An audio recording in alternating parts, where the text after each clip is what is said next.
Chapter 18, Bierton, a Gospel Standard Cause.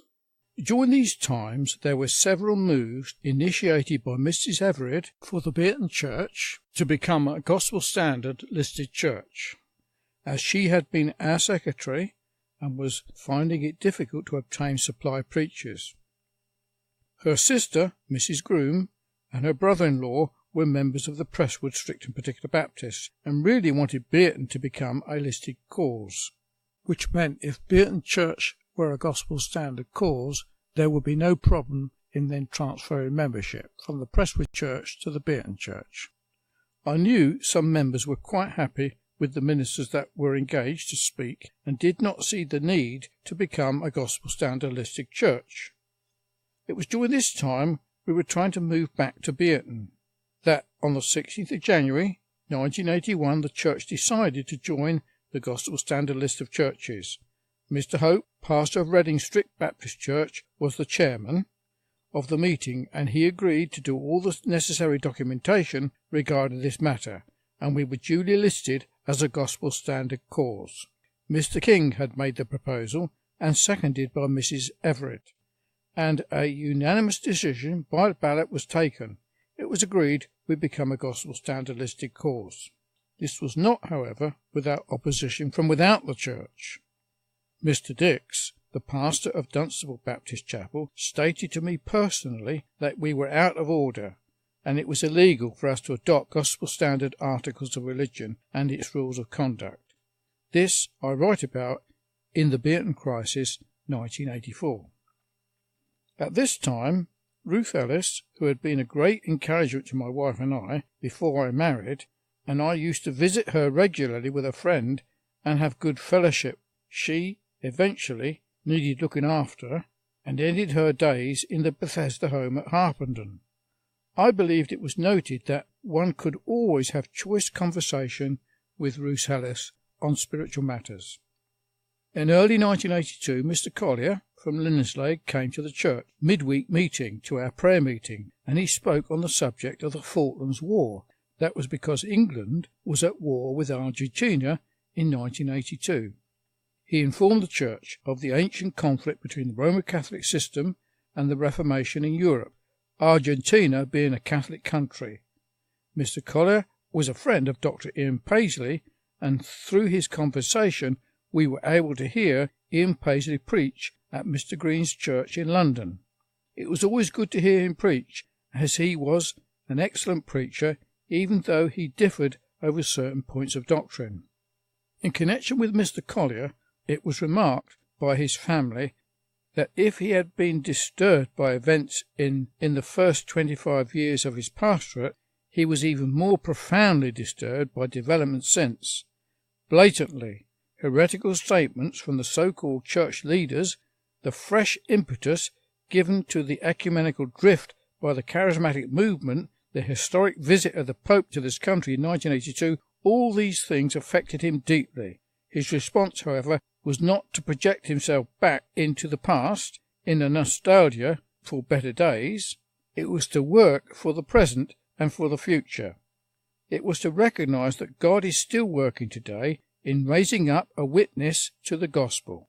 He found encouragement in his contact with other ministers, both within his denomination and outside, and it is simply a matter of fact that the extent of such contact increased in his latter days. At this time there was a memorial rally in Oxford to remember the martyrs, Cranmer, Latimer and Ridley, and I remember Ian Paisley echoing the words, "Fear not, we shall light a fire in England that will never be put out." Shortly after the accession of Mary in 1553, a summons was sent to Latimer to appear before the council at Westminster. Though he might have escaped his flight, and though he knew, as he quaintly remarked, Smithfield already groaned for him, he at once joyfully obeyed. The pursuant, he said, was a welcome messenger. The hardship of his imprisonment and the long disputations at Oxford toiled severely on his health, but he endured all with unbroken cheerfulness.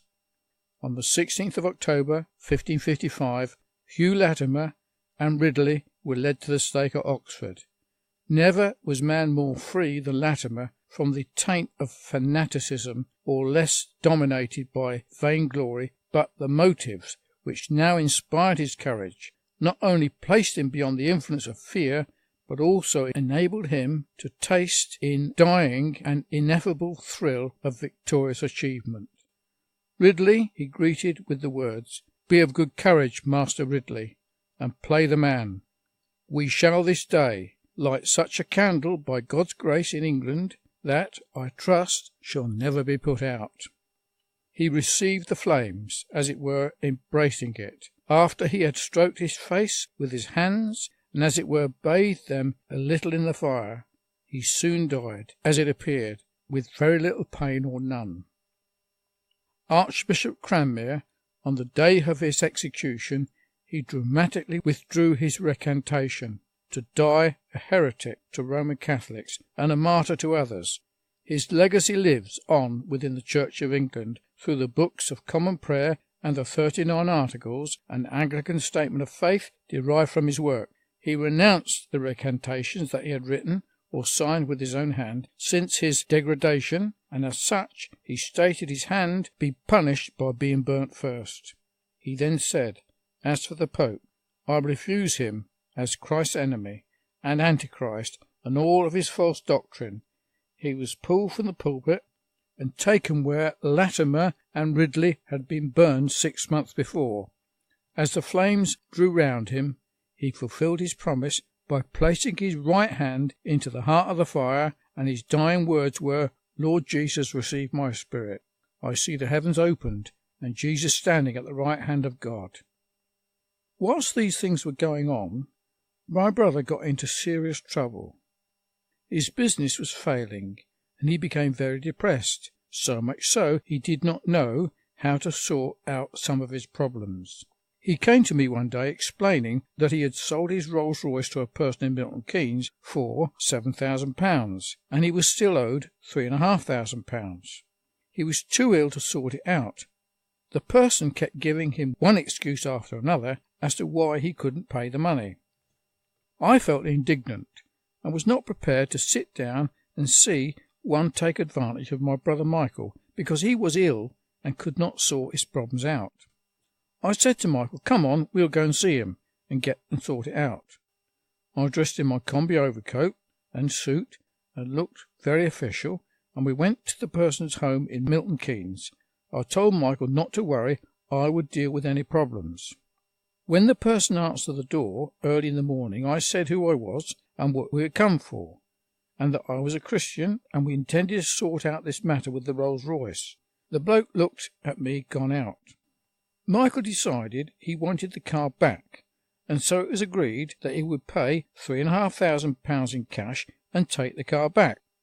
I found out that the previous deal had been between another person as well as this man, and the car was in his garage somewhere else. Also, a problem with a finance company had arisen. This all seemed straightforward, and we left with the intention, or so I thought, to return with £3,500 cash and collect the car that day. My brother then explained that he understood that these men had raised money through a finance company to buy the car, and he only got half the money. I then feared if we give them £3,500 cash, he would lose that as well, as the finance company would claim ownership of the car. He had already gone to the police, but the police said it was not a problem they could deal with. So my brother felt let down about the whole issue. He said he could not remember signing any form with the finance company, but I began to feel the case was not as straightforward as it first seemed. Michael kept saying he could not remember what had happened. I got the impression that Michael had been party to some deal and was keeping something from me, and these men had just tucked him up for £3,500, and they now had no intention to pay Michael.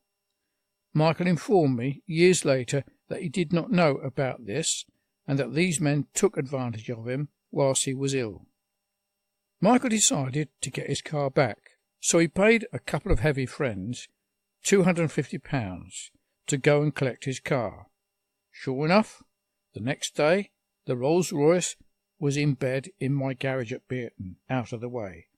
I felt much better, even though my brother didn't.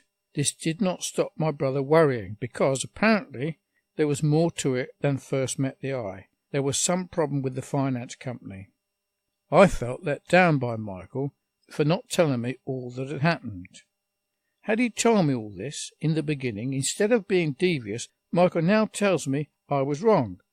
I could have helped him. In the end, the finance company contacted Michael, and he by then realized the car belonged to the finance company. Michael, through not being able to cope with worry, agreed to return the car, as he realized the deal they had done was not straightforward. This was all out of my hands, and on reflection, I think it would have been better to keep the car and give the finance company the £3,500, but at the time I was not able to sort the issue out for Michael because he had kept things from me. I felt upset for my brother because he had lost his car and all that money. We are now wise after the event.